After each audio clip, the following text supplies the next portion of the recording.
There we go. Good afternoon, everyone. You wanted another video. So I'm Loki's daughter. This guy with me is my younger brother. He's being nice enough to help me out with this video today. She just offered me her soul, so couldn't really ignore her. Well, you could always say I don't have one. It's a lie. I'm actually from the YouTube channel Anime for Life. Some people might know me. She's a little nervous doing these sort of things, so I decided I'd help her out this time and maybe show her the ropes. Um, so, yeah, today we're going to be talking about some Egyptian lore and mythology, which she knows a hell of a lot more than I do. I know jack squat about that sort of stuff. I'm more your anime, manga, and games and hentai stuff. We'll talk about that next time.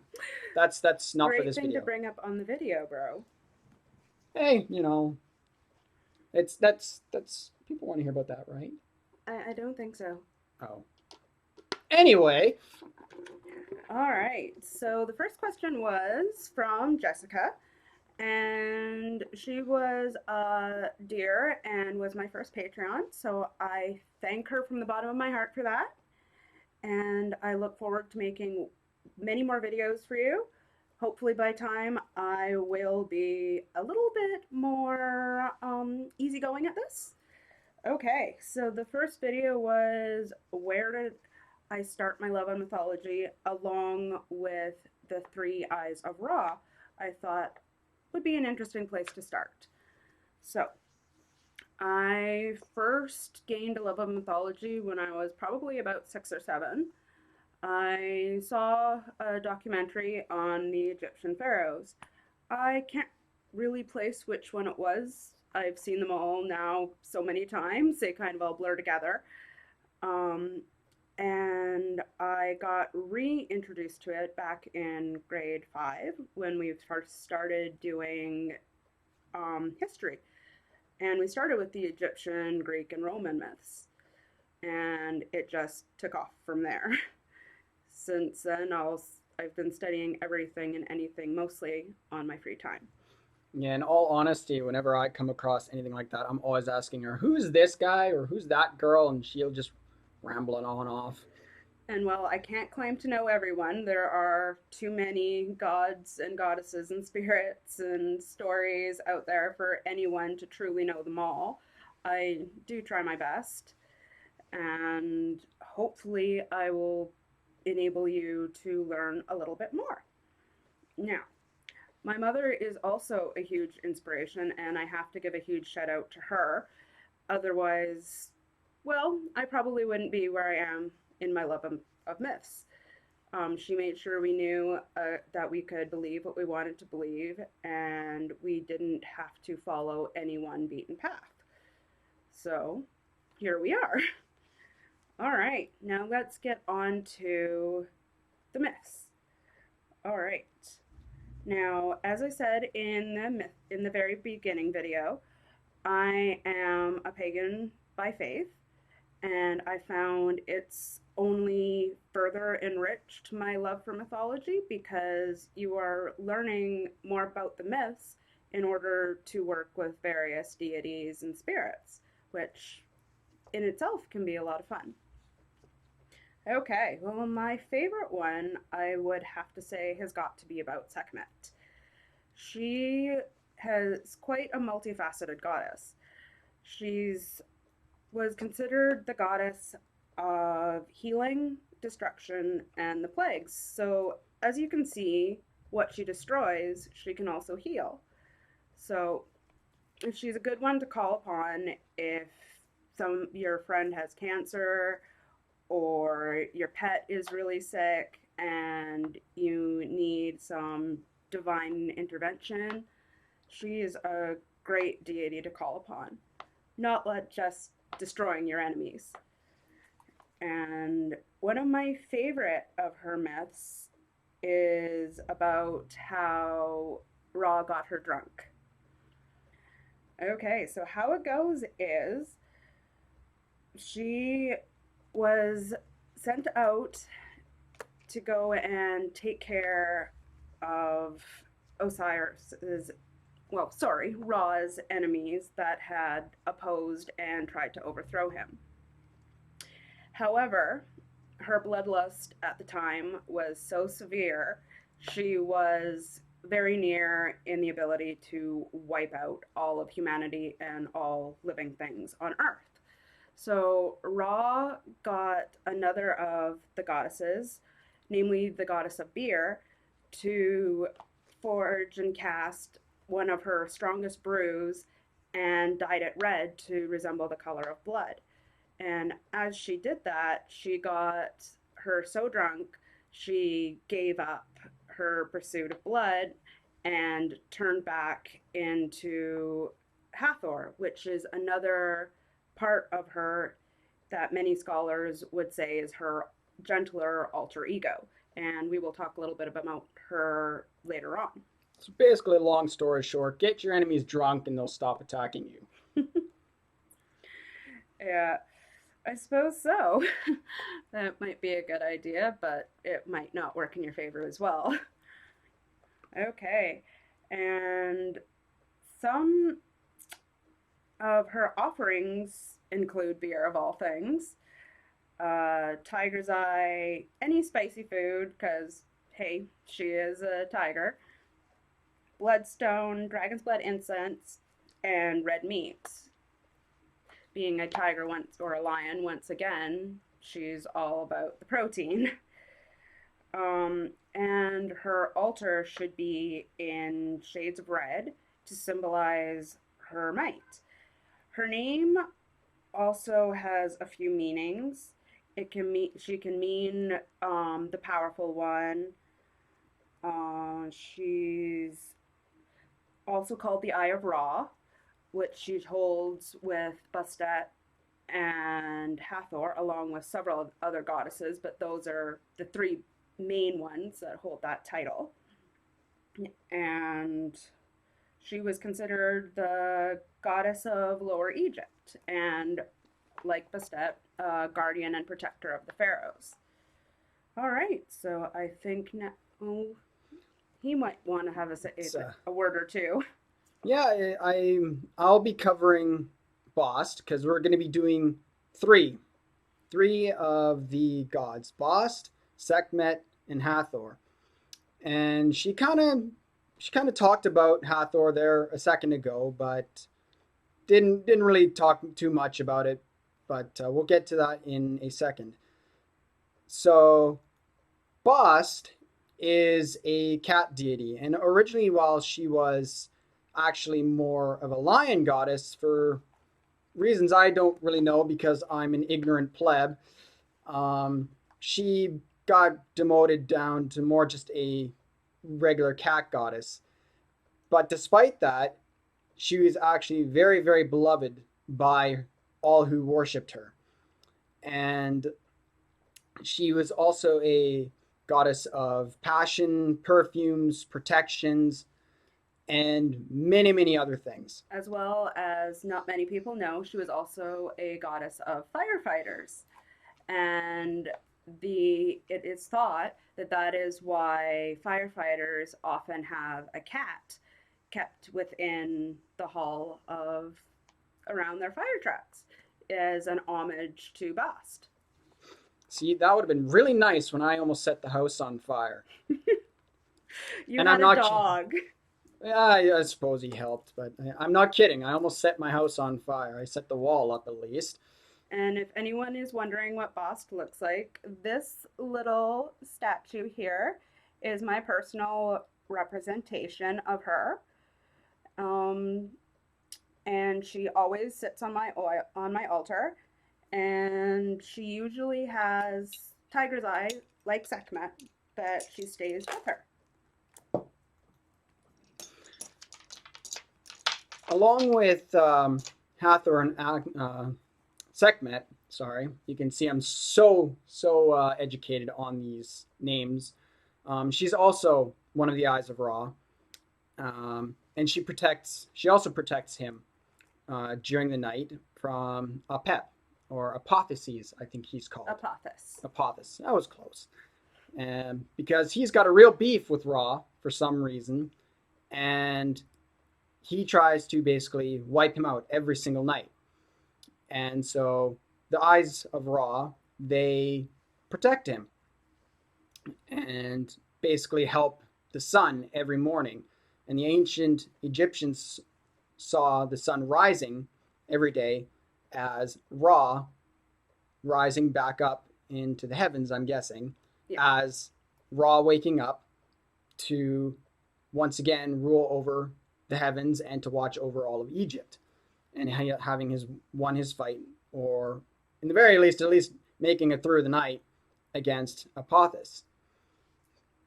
And one of the other things that's interesting about Bast is you do not want to hurt a cat because, as I mentioned, she is a cat deity.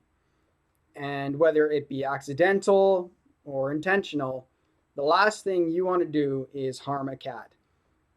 Like we think that harming an animal is not a very nice thing to do, right? But really, the worst, unless it's like straight out like animal cruelty, really what we'll do is just maybe give you like you're an asshole, right?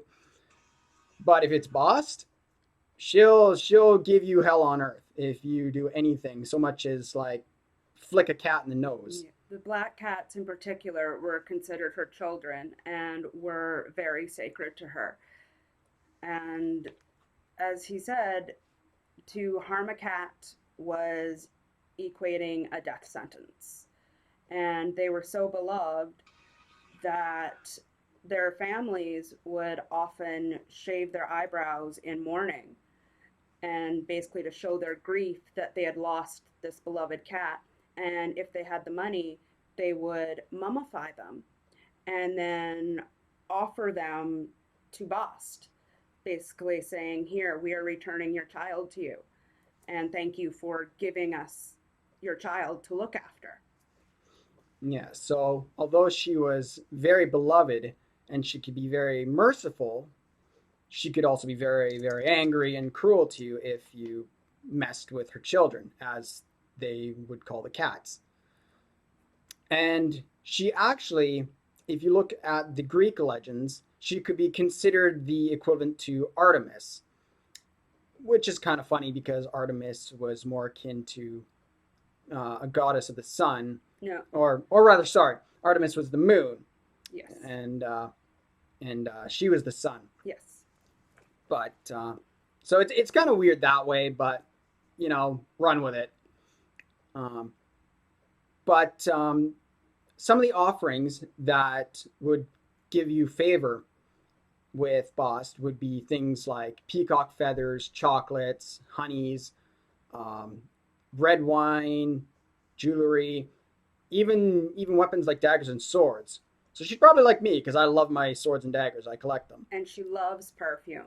One of the translations to her name will mean she of the perfume or she of the canopic jars. And I've found the ones she likes the most are the ones you've made specifically for her. And her name also has another meaning, funny enough. It also means the devouring lady, which is homage to her time as a lion goddess before she became the cat goddess we all know and love. It might also make sense considering what she would do to you if you ever harmed a cat. So, and actually, if I remember correctly, they they would actually mummify you alive if you ever killed a cat. Yeah. But my memory is rather shady, so it could be wrong on that one. But I do know the punishments were very, very severe if you did that. But that's a basic rundown of my limited knowledge of Bost. Yeah. And so the last and third one would be Hathor, which my sister will run that one down All for right. you. Now, Hathor, funny enough, is actually my least known about goddess simply because she and I do not have a working relationship. My relationship with the Egyptian goddesses are typically Isis, Bast, and Sekhmet. but she's still a very complex goddess and deserves her due, and is one of the three Eyes of Ra that are the most famous.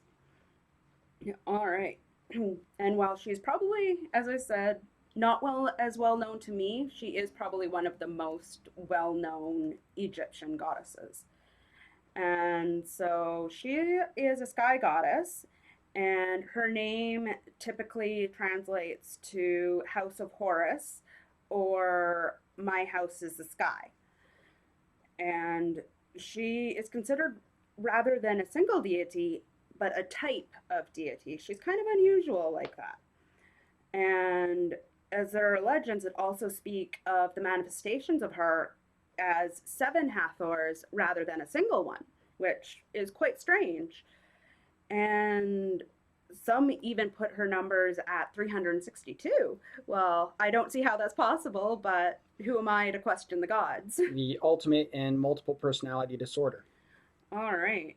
And she is often seen as the mother or the consort of Horus, and though texts later on put that as Isis. And and Hathor in particular, she is known as the goddess of love, the sky, women, fertility, among many others. And to her, her sacred animal is that of the apex bull. And she is considered symbolically as the mother of all the pharaohs. Um, she sometimes in her renditions, she is seen as a woman with a cow's head, or a woman with the horns and the ears of a cow, or even simply just as a silver cow. And the cow, obviously, because of this, is her divine animal. And I wouldn't want to go and hurt one other than for food and honoring it that way. Yeah, remember what happened if you killed a cat in Egypt? That's probably what would happen if you just go out and kill a cow when it comes to Hathor. Yeah. And she also shares the same sacred item with Bast. They both beloved item is the sistrum, which is basically a type of rattle. And they would use that to open and close ceremonies dedicated to these particular goddesses. And some simple offerings to her include simply wearing makeup, or offering her a mirror, or eyeshadow palettes. Things that make you feel good will also be considered a great honor to this particular goddess. And her altars should be done in the colors of blue, black, green, or silver. All right, now that we've talked about the goddesses, you're probably wondering what exactly is an Eye of Ra? All right, the Eye of Ra can be basically said it's the sun disk, and with the cobras or the Wadjet curled around it, which oddly enough is also another goddess. And the eyes of Ra, their primary function is to protect Ra and to enforce his might. They basically serve as the female extensions of Ra. And the eye goddesses, they act as mothers, as consorts, as siblings, or even just the daughters of the sun god. And it's usually the more dangerous of the eyes are usually depicted as the lions. So it'd probably be Sekhmet, Bast, and so on. All right. And as it knows, it's like they guard him every single night without fail. And if it weren't for them, well, if you go by the Egyptian beliefs, we wouldn't be here. So, In the very least, we'd have a lot longer nights, that's for sure. quite. Yes, we probably wouldn't be having sunrise nearly as often. No, we'd probably be all frozen by now. Yeah, and I'd rather not. My heart's frozen enough as is. But yeah, that is a rundown of the just a few of the, I think, hundreds of gods and goddesses that the Egyptians had. And although I only told you one, my sister knows many, many, many more than I do. And she'd be more than happy to tell you more. Just tell her what you want to see, whether it be Greek, Roman, Egyptian. I believe she started delving in now to Celtic and Gaelic And Norse. and yeah, Norse. But if she doesn't know one, she just ask her and she'll be sure to research it for you and tell you. Um, the little pendant she's wearing, I believe she made that. Yep, this is one I created in honor of my goddesses. The the pentagram is actually a sign of protection, despite Hollywood saying it is a bad symbol. It's actually its true meaning is that of the four elements and spirits.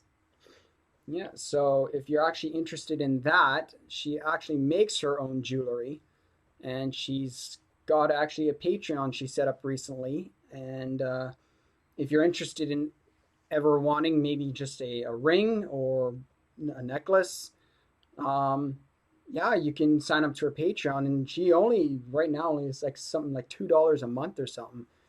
And she'll make you a ring, a necklace, whatever. And I've seen it. And she does good work. Uh, I don't know if she's got any pictures yet because I haven't checked it out myself. But Not quite yet, as this Patreon is still quite new. It's in the beginning stages. But once again, thank you, Jessica, for being my first Patreon. And anyone else who signs on with me, thank you from the bottom of my heart. yeah, so maybe she might include that on some of her videos too. If you ever want to see some of her work, she might make a video or two of that. So it might be a jewelry making and mythology channel, and maybe you'll learn more than that. But yeah, that is the extent of this video, and I hope you enjoyed it. I don't know how much I'll be in these videos, but I figured I'd help her out today since she's a little bit shy. A little nervous, Yeah. but he's an absolute sweetheart, even for volunteering to be my support. Well, I make her think that anyway. All right. Well, thank you for turning into my channel. This is Loki's daughter and the Anime for Life guys signing off. Have a good one. Sign up to my channel if you're ever interested in that sort of thing. I've only got a few subscribers, but I'd be more than happy to see you. And yeah, same thing. Tell me what you want to see, and I'll be sure to try and accommodate you. But until then, keep enjoying anime and anime for life.